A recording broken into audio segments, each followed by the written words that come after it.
serta seluruh penonton netizen Gorontalo dimanapun Anda berada.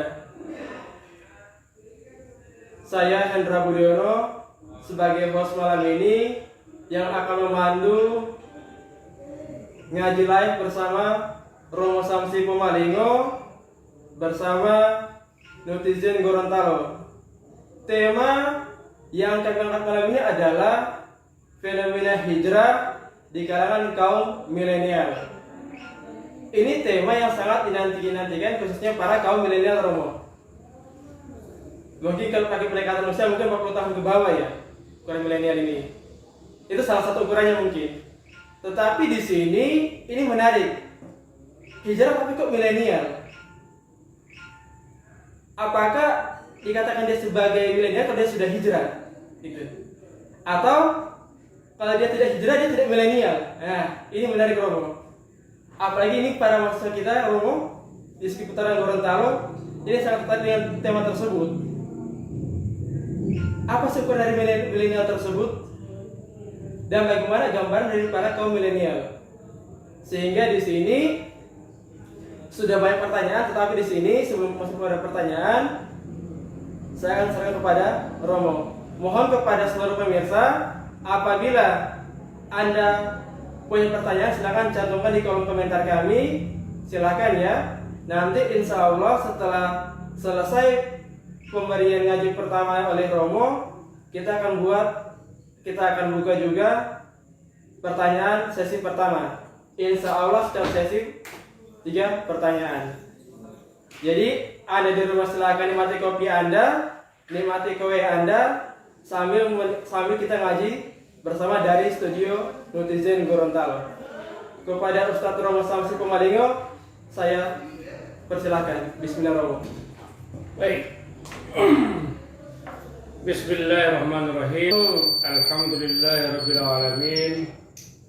Wassalatu wassalamu ala sayyidina Muhammadin la nabiyya ba'da wa ala alihi wa sahbihi ajma'in, amma ba'du. Saudara-saudara, para pemirsa, para Facebooker dimanapun Anda berada, sahabat-sahabat, para kaum Nahdiyin yang kami muliakan, terutama kaum milenial yang alhamdulillah sampai saat ini tetap eksis dengan aktivitas milenialitasnya. Jadi memang istilah kaum milenial ini muncul kemarin pada saat pemilihan presiden.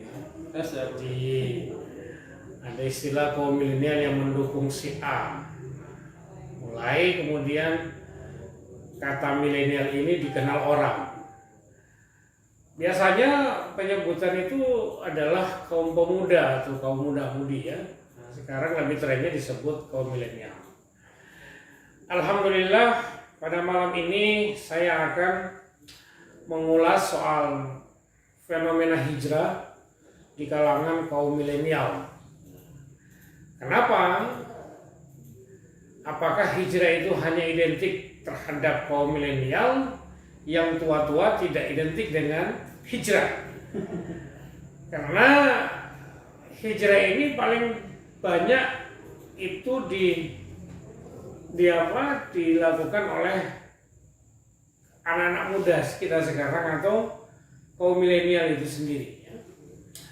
Dan ini menjadi sebuah diskursus menarik, tidak hanya di kalangan para teolog, para agamawan, para aktivis agama, tapi juga menarik dalam kajian-kajian para ahli sosial, ahli ilmu sosial atau para sosiolog. Mereka melihat apa sebetulnya yang mendorong kaum milenial ini dengan angka yang besar saat ini itu banyak melakukan aktivitas hijrah, ya. Dan itu kita bisa lihat di mana-mana. Tidak hanya di kalangan mahasiswa, tapi juga di kalangan siswa. Di kalangan siswa banyak yang kemudian dengan gaya hijrahnya, kemudian juga di mahasiswa itu sendiri juga ada gaya hijrahnya tersendiri. yang mungkin antara keduanya ini memiliki perbedaan. Fenomena hijrah saat ini atau yang disebut sebagai gerakan sosial baru atau new social movement ya.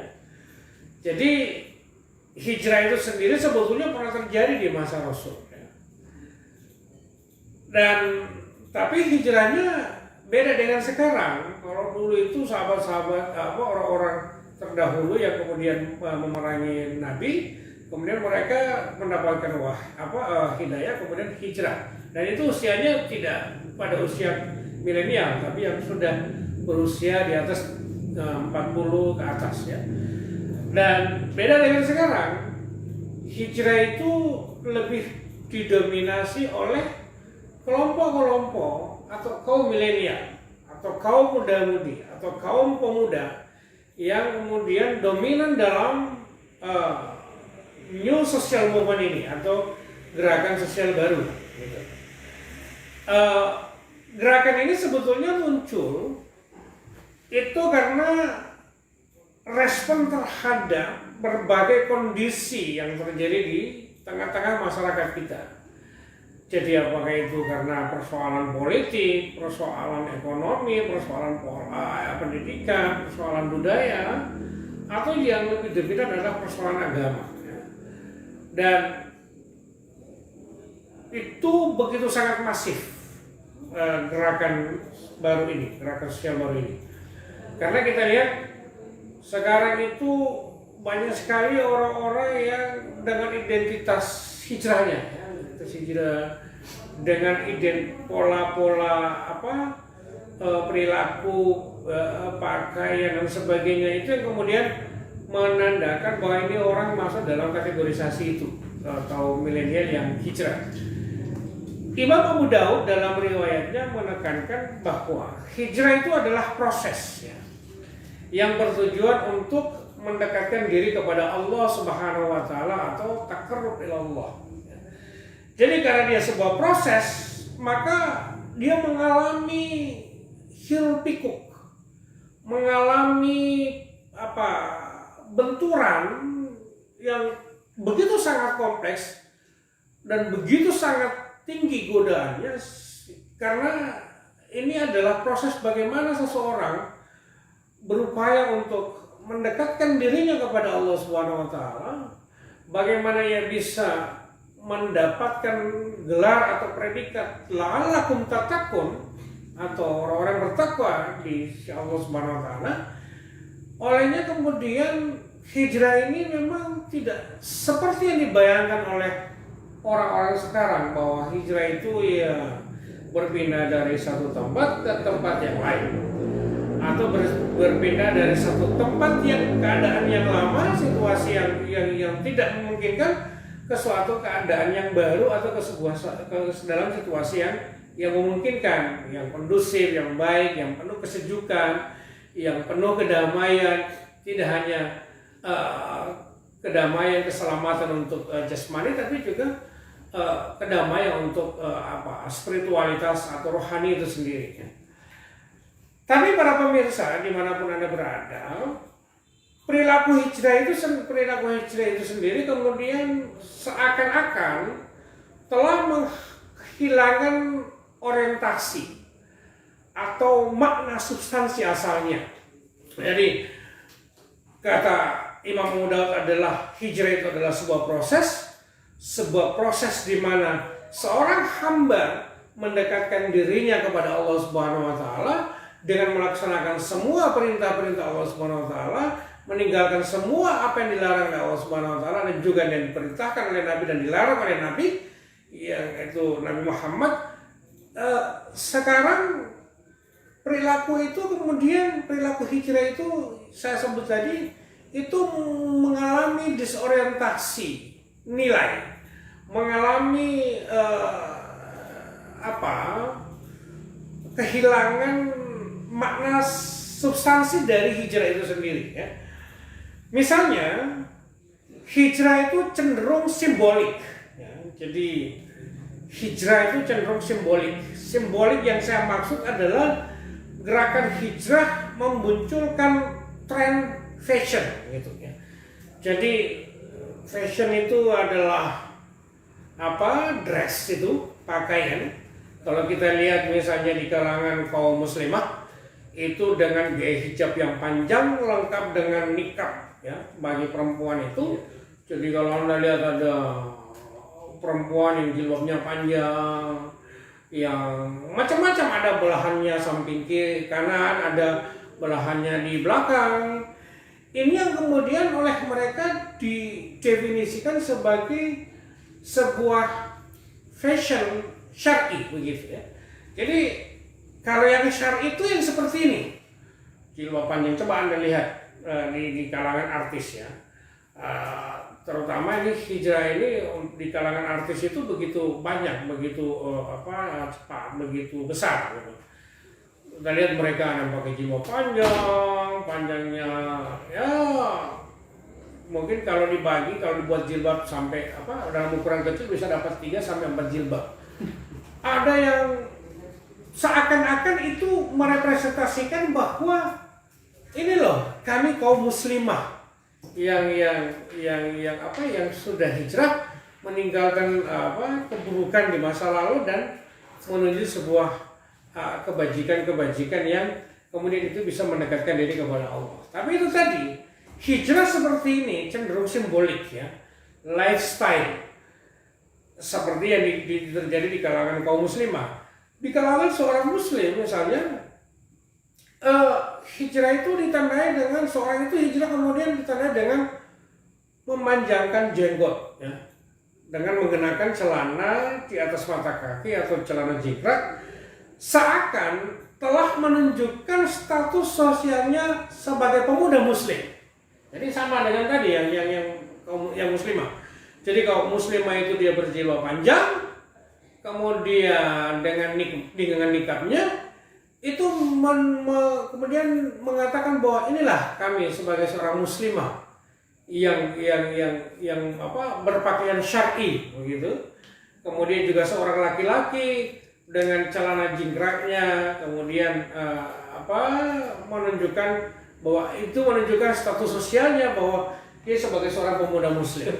Nah, fashion seperti ini ya, itu cenderung dipraktekkan oleh kelompok-kelompok atau kaum hijrah, terutama kaum milenial. Saya menjumpai beberapa kaum milenial ketika mereka hijrah mulai terlihat simbol-simbol itu ya. Jadi dia pakai kopiah yang songko yang dari Arab, atau misalnya yang menunjukkan yang dipakai kalau jamaah haji. Kemudian pakai gamis begitu kan, kemudian celananya jingkrak yang sepertinya bahwa itu Islam gitu, bahwa itulah muslim gitu ya. Tapi menurut saya tidak sedikit dari orang-orang hijrah ini hanya karena hijrahnya tidak semata-mata karena Allah Subhanahu wa taala. Jadi hijrahnya itu hanya karena persoalan status sosial yang ingin menunjukkan bahwa saya ini adalah seorang pemuda muslim yang baik, saya ini seorang pemuda muslimah yang baik. Padahal hijrah itu tidak hanya dari sisi simboliknya ya. Dengan misalnya orang berpakaian seperti itu, dengan jenggotnya panjang, dengan dia pakai gamis, dengan celananya jingkrak, dengan jilbabnya panjang, kemudian itu identik dengan bahwa itulah muslim yang sejati, muslim yang sempurna. Dan tapi tidak sedikit di kalangan mereka ini justru proses hijrahnya itu tidak dibarengi dengan hijrah perilaku, bagaimana perilaku sosialnya, bagaimana ketika dia melihat orang lain yang tidak sekelompok dengan dia, bagaimana dia menyikapi orang-orang lain yang tidak ada dalam lingkaran dia, itu yang kemudian dikatakan bahwa mereka itu adalah bukan golongan kami dan kami adalah golongan yang sesungguhnya telah menjalankan nilai-nilai syariat. Dan ukurannya di situ tadi, ukurannya lewat simbol-simbol itu.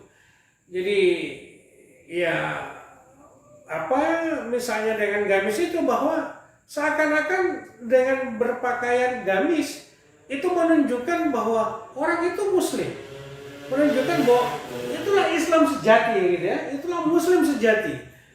Padahal tidak sedikit dari orang-orang yang berhijrah ya, tadi sebagaimana yang dinyatakan oleh Abu Daud, bahwa sebetulnya dia butuh proses yang panjang. Jadi kalau hijrah itu tidak hanya berpindah dari satu tempat ke tempat yang lain, atau dari satu tempat yang lama ke tempat yang baru, tapi juga hijrah itu harus totalitas begitu ya. Totalitas, jadi tidak hanya menonjolkan simbol, tapi juga perilaku, perangai, tutur kata yang baik ya. Saya jujur saja mengalami hal yang tidak mengenakan, dan itu terjadi di tahun-tahun kemarin ya.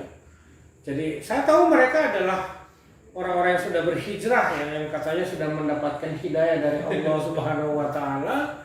Ya kita bersyukur orang-orang seperti mereka mendapatkan hidayah, tapi belakangan ketahuan perilakunya nggak baik.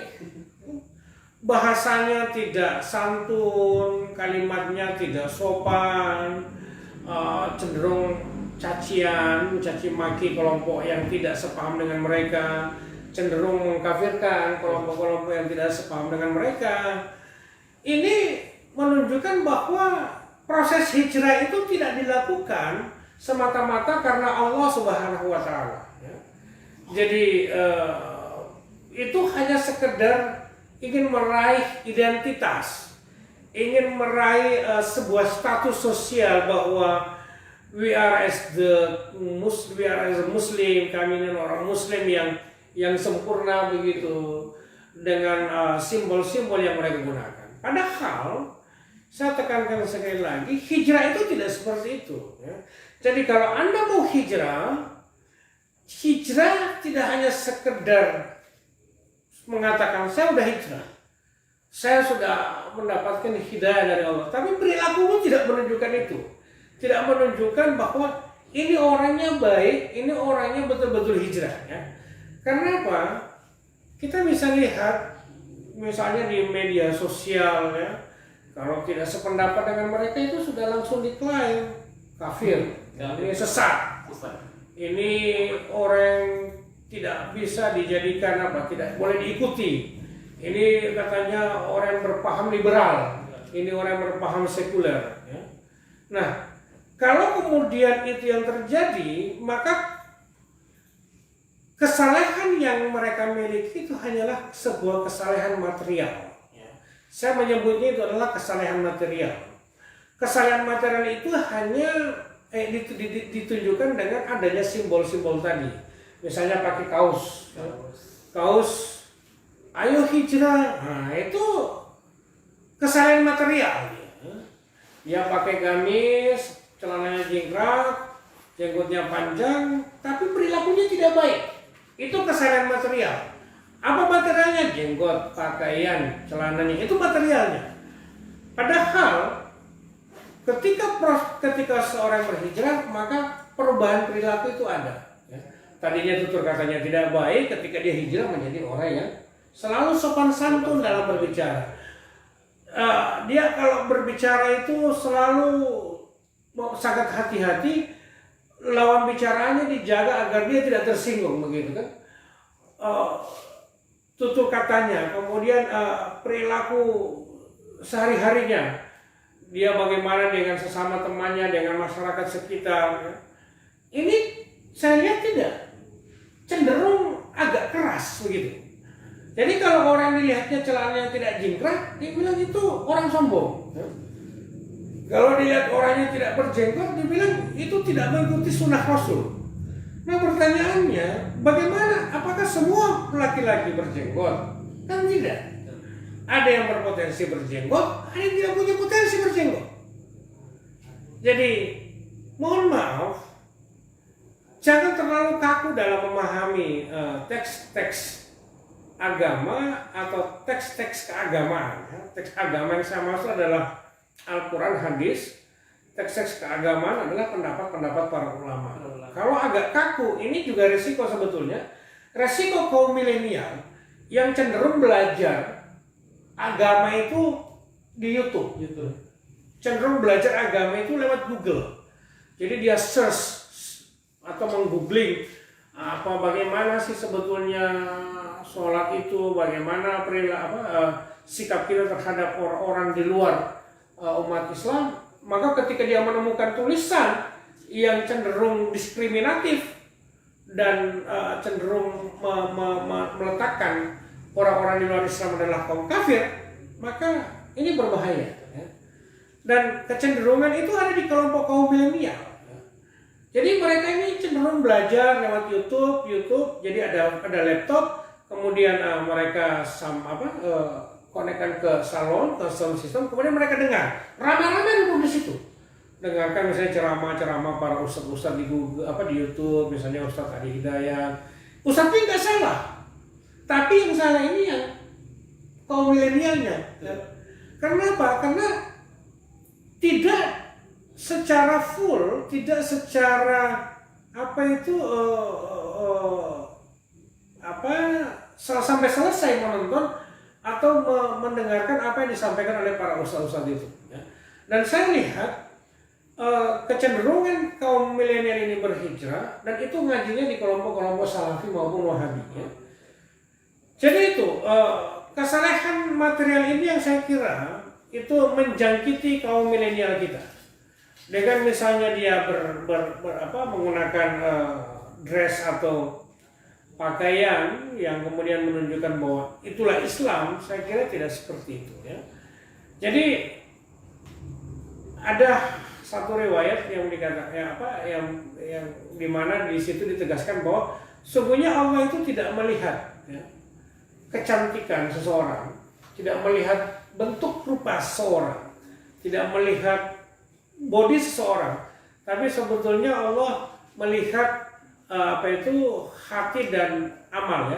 Walakin yanzurullah ila qulubikum wa amalikum. Jadi kalau misalnya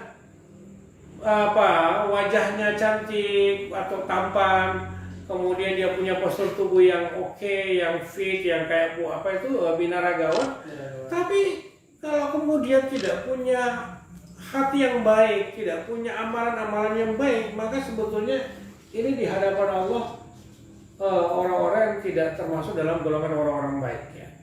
Nah, jadi kesalehan material tadi, menurut Quinton Tembi, dia mengemukakan pendapat mengenai gerakan hijrah yang akhir ini begitu marak, itu disebut dengan komersialisasi hijrah.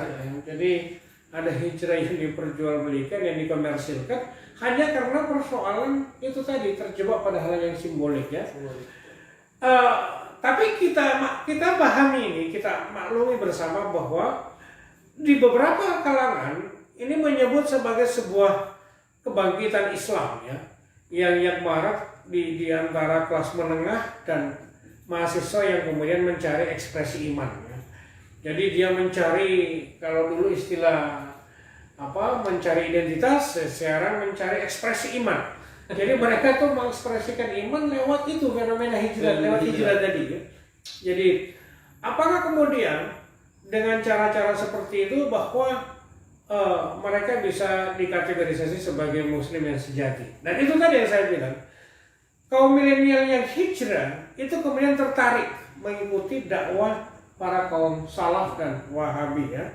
Dan itu di mana-mana kita lihat, misalnya di TV Roja banyak juga para pemuda di situ kaum milenial yang pengajian oleh kelompok-kelompok salafi. Dan ketika mereka mengikuti itu, kita tahu bersama bahwa salafisme itu jauh lebih tidak toleran, terhadap beberapa aspek budaya kontemporer. Sehingga kita lihat, misalnya saya pernah dulu itu di salah satu sekolah di Kabupaten Gorontalo diundang oleh gurunya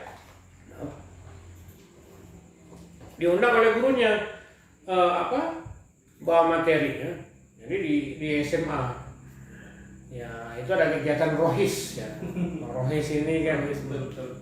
ya kita tahu lah apa itu rohis ya.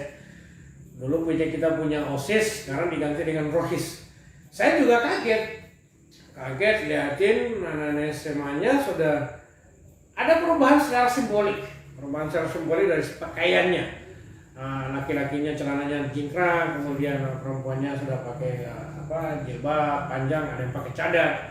Ketika saya bawa materi, ada yang mungkin menurut mereka salah dalam pandangan ustadz mereka gitu.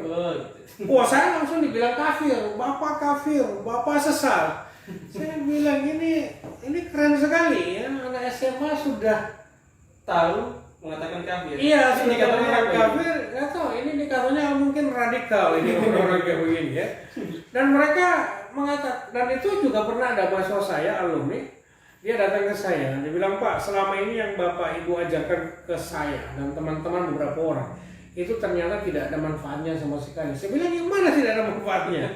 Dia bilang tidak ada manfaatnya itu soal misalnya mata pelajaran kesenian, mata pelajaran apa itu tentang BKN. Kenapa? Karena di sekolah mereka tidak diajarkan kesenian. Menyanyi itu adalah haram, musik itu haram, ya. Tapi di sisi lain kita melihat ada beberapa kelompok artis yang hijrah justru menggunakan musik sebagai instrumen untuk dakwah, ya, untuk dakwah. Nah, saudara pemirsa dimanapun Anda berada, kalau kita lihat data sebuah lembaga melakukan survei, itu didapati bahwa pada level opini siswa dan mahasiswa memiliki pandangan keagamaan yang cenderung radikal. Jadi 58,5% dan intoleransi internal 51%, intoleransi eksternal itu 38%. Dan ini siapa? Ini adalah mereka-mereka yang ikut apa itu hijrah. Mereka hijrah. Saya berpikir ketika mereka hijrah menjadi orang baik, gitu kan? Ya, harus menjadi orang baik sama tetangga, baik sama orang lain, ternyata menjadi tidak baik begitu. Melihat itu tadi yang saya bilang, karena tidak sekelompok dengan mereka, tidak segolongan dengan mereka, tidak semanhaj dengan mereka, maka kita dikatakan orang sesat. Dikatakan golongan mereka itu adalah golongan orang-orang tersesat, golongan kita adalah golongan yang benar. Pertanyaannya adalah, apa semudah itu orang berhijrah kemudian lahir dengan klaim-klaim seperti tadi, ya? Maka dan mereka itu diajarkan harus kembali ke Quran, harus kembali ke hadis. Pertanyaannya, apa kita sekarang nggak pakai Quran sama hadis?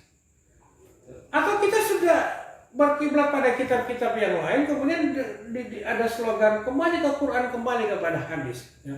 Dan itu juga yang kemudian dikampanyekan atau disampaikan oleh para kaum milenial. Pernah saya dialog dengan beberapa kaum milenial yang hijrah, mereka bilang, Pak, kita ini anak-anak muda sekarang ini sudah jauh dari Allah Subhanahu wa taala.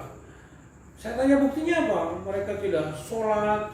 Anda tahu mereka tidak sholat? Iya, kenapa? Karena tidak pernah ke masjid. Saya bilang, apakah orang tidak pernah ke masjid kemudian dia tidak sholat? Iya. Oh, saya bilang ini juga keliru. Boleh jadi dia sholat di rumah, boleh jadi dia pergi sholat di masjid di masjid yang lain ketika dia berjalan, melakukan perjalanan ke suatu tempat karena sudah keburu maghrib, akhirnya dia mampir di masjid lain. Ini cenderung jadi agak mudah mengklaim, agak mudah menyesatkan orang, gitu kan. Nah itulah, jadi kecenderungan radikal itu begitu sangat dominan di kelompok-kelompok kaum milenial. Karena apa? Karena mereka itu belajar istilahnya jadi taklid begitu, bertaklid, kemudian tidak punya kesempatan bertanya apa kata Ustadz A, ya A, kata Ustadz B, ya B, tidak boleh lagi ditafsir-tafsirkan. Oh, menurut Ustadz saya begini, menurut Ustadz saya seperti ini, harusnya begini. Nah, Ini ada kecenderungan seperti itu di kaum milenial kita ya. Nah, seharusnya menurut ahli syariati bahwa hijrah yang merupakan sebuah gerakan atau loncatan besar manusia yang meniupkan semangat reformasi dalam konteks sosial kemasyarakatan. Ya. Jadi kalau kita berhijrah, maka seharusnya hijrah kita itu juga berdampak pada masyarakat luas. Ya.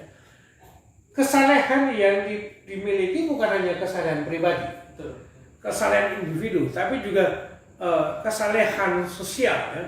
Jadi ada semangat reformasi dalam konteks kehidupan sosial masyarakat kita, di mana kita berhijrah ada efek bagi orang lain dan juga ada akibat bagi orang lain atau memberi manfaat buat orang lain ya.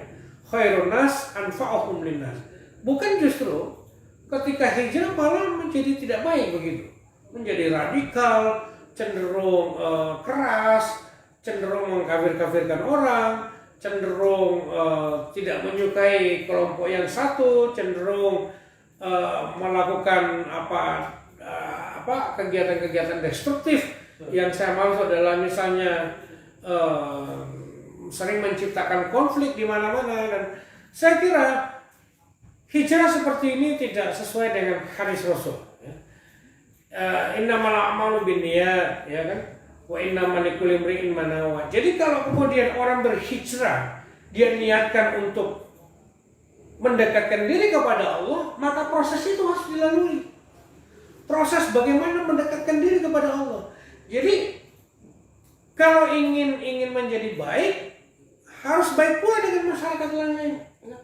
Artinya kalau sudah berhijrah, jangan kemudian mentang-mentang karena dia mungkin sudah hitam jidatnya, dia seakan-akan mengatakan bahwa inilah saya, yang Islam itu seperti saya, gitu kan? Sudah hitam jidat, pakai gamis, jenggot panjang, celana jenggot. Inilah saya, ini Islam itu begini. Yang tidak seperti saya, tidak Islam, ini juga keliru menurut saya.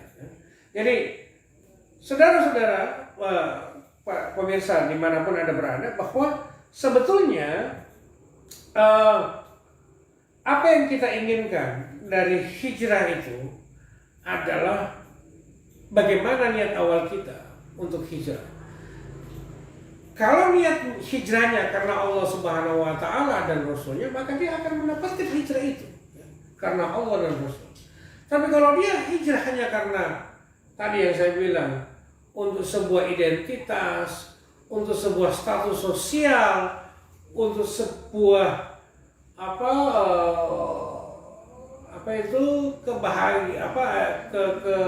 status kedudukan, ya, maka dia dapat itu. Ya. Tapi kalau misalnya dia betul-betul ingin hijrah karena Allah Subhanahu wa Ta'ala, maka seharusnya hijrah itu secara totalitas. Ya. Dan saya kira ini yang kemudian harus kita refleksi terutama bagi kaum milenial. Kalau ilmu hijrah, ya hijrah dengan baik, hijrah secara totalitas.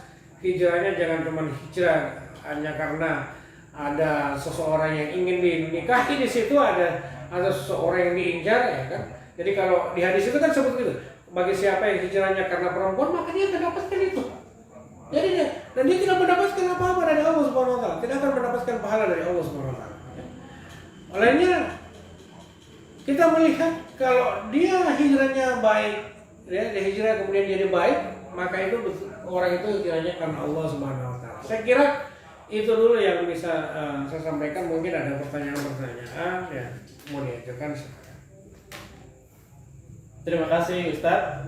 Kebetulan tadi saat Ustadz berikan pengaji tadi, ada beberapa pertanyaan yang masuk Ustadz. Tapi di sini kita ambil dua dulu. Karena Ustadz antara satu pertanyaan dan pertanyaan yang lain itu hampir-hampir mirip, gitu.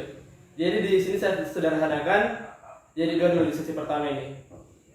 Ustadz, saya tidak ingin menyebutkan nama Ustadz. Ini Ustadz terkait dengan pengalaman pribadi saya. Ini kata sebenarnya itu. Ya. Tadi saya tertarik dengan hijrah secara simbolik.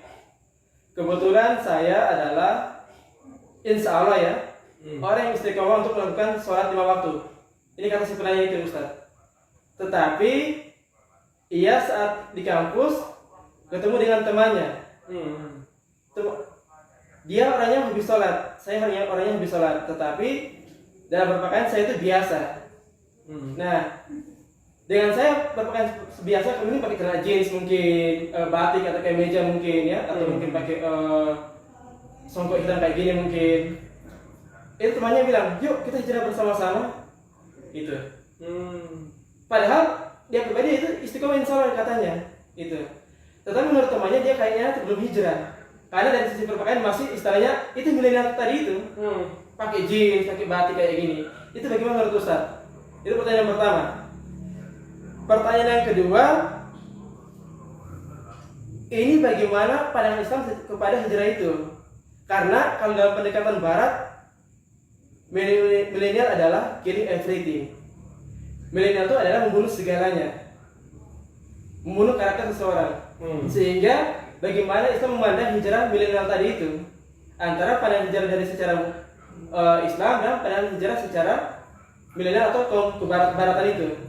Itu dulu Ustaz. Ya, baik. Terima kasih. Ini pertanyaan menarik ya. Saya jawab dari pertanyaan yang nomor 2. Itu tadi yang saya jelaskan. Jadi kalau kelompok atau kaum milenial ini proses hijrahnya tidak semata-mata diniatkan karena Allah Subhanahu wa taala, tapi karena ingin mendapatkan identitas sebagai seorang muslim sejati. Pujian ya. Atau ingin mendapatkan status sosial. Gua nih orang Islamnya. Ini Islam seperti saya nih. Dan itu benar. Apa istilahnya killing everything. Membunuh segalanya. Jadi membunuh segalanya. Yang dari hijrah dari milenial. Iya. Dia bisa membunuh karakter orang lain, bisa membunuh, termasuk juga bisa menghilangkan nyawa seseorang kan. Dan itu sejarah sudah membuktikan soal itu. Ibnu Muljam saya kira juga bagian dari orang yang hijrah kemarin, kemudian merasa diri sebagai orang yang paham, orang yang paling paham dengan Islam, paling taat kepada Allah, paling banyak ibadahnya ketimbang Ali bin Abi Thalib, akhirnya dibunuh. Ya kan? Nah, kalau kemudian itu tadi saya jelaskan, kalau proses hijrahnya tidak semata-mata karena Allah Subhanahu wa taala, maka yang terjadi adalah sesuatu yang tidak diridhoi oleh Allah itu sendiri. Dia bisa melakukan segala hal, aktivitas destruktif begitu, yang menghancurkan. Dia bisa menghancurkan kelompok yang lain. Dia bisa jadi provokator di kelompok yang lain. Kan? Karena apa? Karena ungkapan-ungkapan dia yang kemudian tidak menunjukkan bahwa orang itu berhijrah secara baik. Jadi, dan itu bisa kita lihat, saudara-saudara, dimanapun Anda berada. Di Facebook itu misalnya fenomena, apalagi mereka yang kemudian belajar ilmunya dari media-media sosial. Dan saya malah pernah ada mahasiswa saya itu. Saya kebetulan mengajar salah satu mata kuliah yang itu membutuhkan praktek soal budaya daerah. Dia mengatakan saya tidak mau ikut tarian. Saya tanya kenapa? Karena hasil konsultasi saya dengan Ustaz bahwa tarian itu haram. Waduh, saya bilang nggak apa-apa. Saya menghargai pendapat Anda. Tapi persoalannya adalah ketika Anda tidak ikut mata kuliah saya, tugas yang saya berikan Anda tidak lulus, ya kan? Pertanyaannya adalah, apakah kalian nanti tampil tari itu di depan umum atau hanya di kalangan kalian? Dan ketika itu orang tidak bernafsu melihat Anda. Nah, apakah itu dihukumkan haram? Dia mengatakan pokoknya tidak boleh Ustaz, pokoknya ini haram hukumnya. Saya bilang oke lah, saya hargai pendapat itu. Nah, orang ini juga dari itu tadi, dia hijrah, kemudian dia pakai cadar. Jarang versinya. Tapi teman-teman yang lain yang bercadar justru menerima. Mengatakan bahwa kami siap. Karena kami sekarang belajar, kami sekarang kuliah. Dan tidak mungkin Bapak menjerumuskan kami. Saya bilang iya. Pertanyaannya adalah sudah berapa banyak persentase? Jadi itu kalau persentase. Orang yang menarik kemudian dia diperkosa orang. Saya kira tidak. Kalaupun ada mungkin berapa? 0,sekian%. Atau kita survei. Ada misalnya pertanyaan begini, apakah ketika Anda melihat seseorang menari, apakah hawa nafsu Anda, hawa nafsu birahi Anda naik? Belum tentu. Dia melihat orang menari dalam konteks itu sebuah seni. Dia melihat orang menari dalam konteks itu adalah tugas. Dan apalagi itu hanya sesama teman yang sudah saling kenal mengenal satu sama lain. Jadi agak terlalu fanatik dalam melihat itu tadi, dalam memahami teks, agak terlalu kaku dalam memahami teks. Yang kemudian juga justru dia meminta pendapat dari kelompok yang selama ini cenderung mengharamkan musik, cenderung mengharamkan seni. Maka kelompok-kelompok tadi atau kaum milenial tadi yang melakukan hijrah bukan karena Allah Subhanahu wa taala, nah seperti itu perilakunya. Yang pertama pertanyaan bagaimana? Yang pertama, soalnya pertanyaan pertama ini terkait dengan hijrah simbolik. Ini Ustadz orangnya tidak mau disebutkan nama karena tidak enak. Katanya saya ini dari kampung, kebetulan dan katanya insya Allah juga di Istiqomah. Dia sudah sejak dari SMP memang sering nonton sholat 5 waktu. Tetapi saat kuliah dia punya teman mengatakan ayo hijrah dengan pertama merubah tata cara berpakaian. Itu bagaimana Ustaz?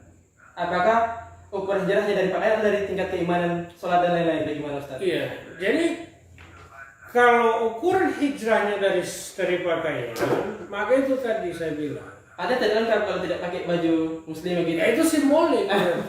Padahal dia sudah waktu dari kampung sejak SMP juga. Nah, Allah itu kan menilai hambanya itu bukan dari pakaian, bukan dari simbol-simbol yang ada. Allah itu menilai seseorang itu dari baik tidaknya hatinya, dari baik tidaknya amal perbuatannya. Sekalipun dia berpakaian yang baik, yang panjang, jilbabnya panjang, tertutup aurat, tapi kalau suka menggibah, suka menghina seseorang, suka mengejek seseorang, suka mengadu domba seseorang, berarti kan selama ini kesalehan yang terlihat itu adalah kesalehan material, bukan kesalehan yang hakiki, yang dimana kesalehan itu menunjukkan bahwa perilakunya baik dan sebagainya.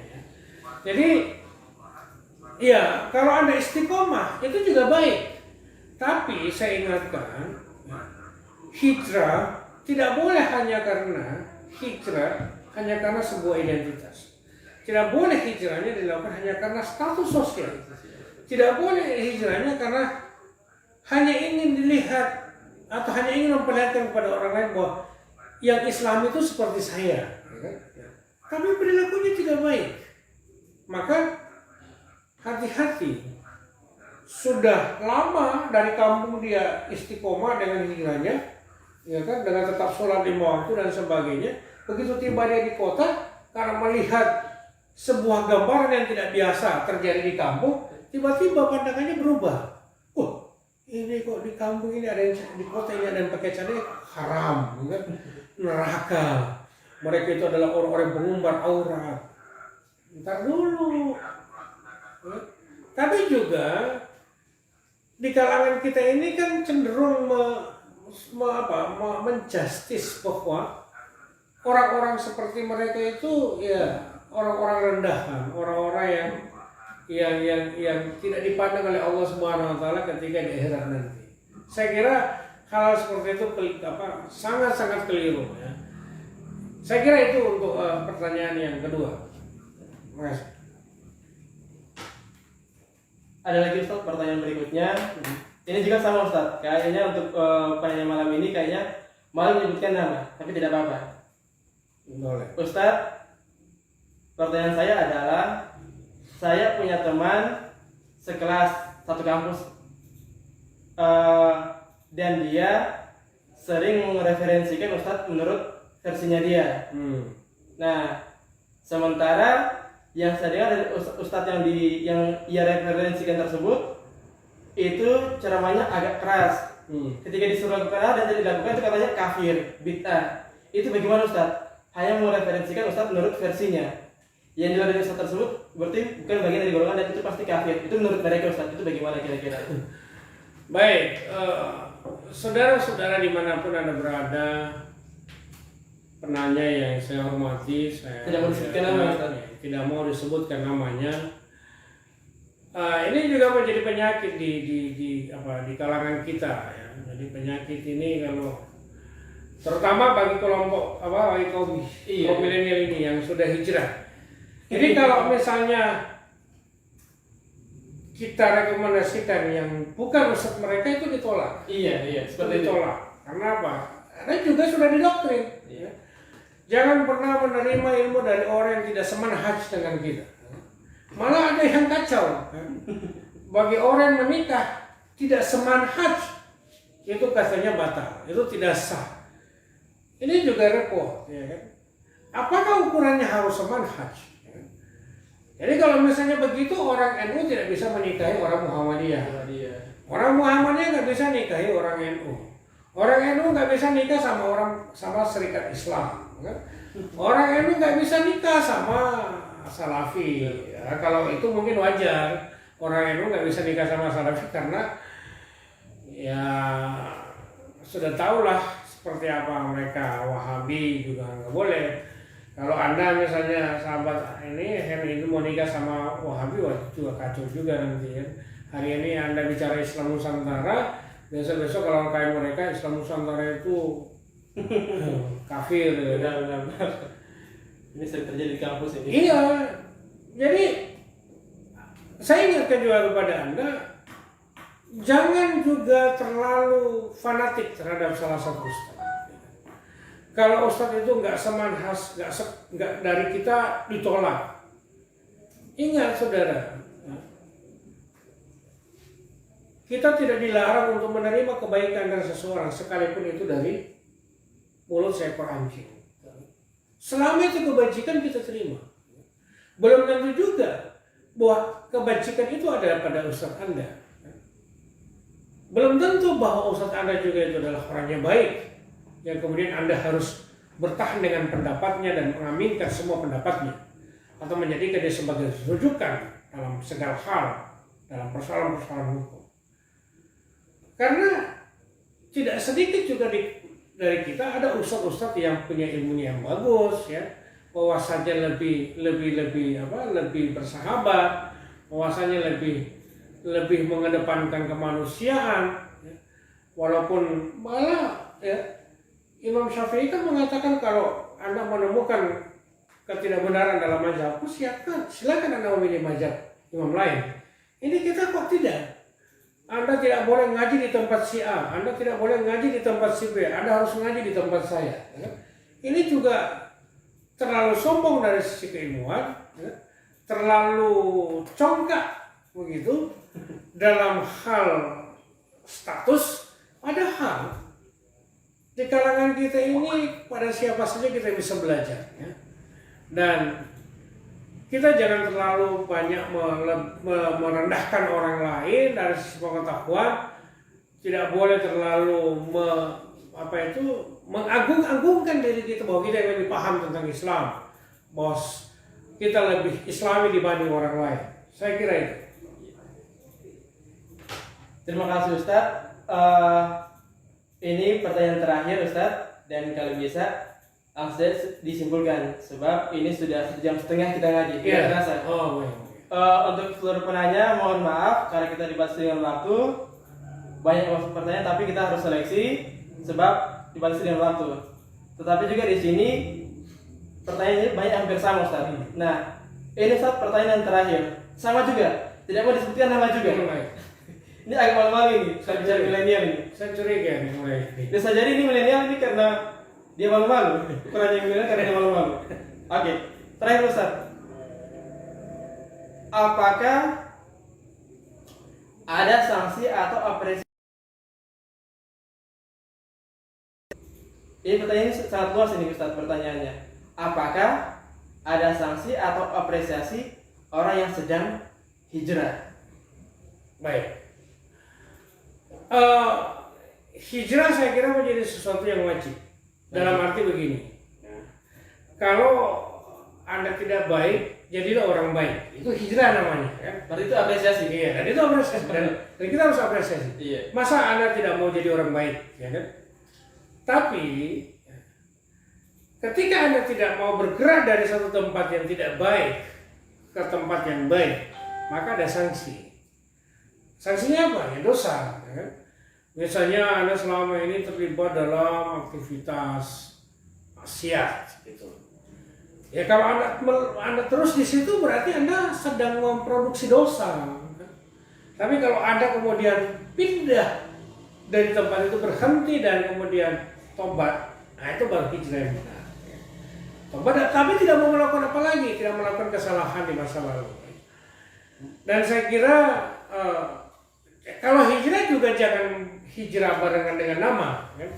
Misalnya namanya Rocky apalah begitu. Karena dia hijrah berubah namanya jadi Abu. Ya itu sering Ustaz itu. Abu Dudika, misalnya. Abu Janda atau Abu. Ini juga ada yang menarik, ya. Jadi ada pernyataan Ustadz, salah satu Ustadz dari kaum Salafi itu, dia mengatakan begini. Orang-orang punya nama Dwi, punya nama Puspitasari, punya nama Pertiwi, itu harus diganti. Kenapa? Karena katanya mereka tidak bakalan masuk surga.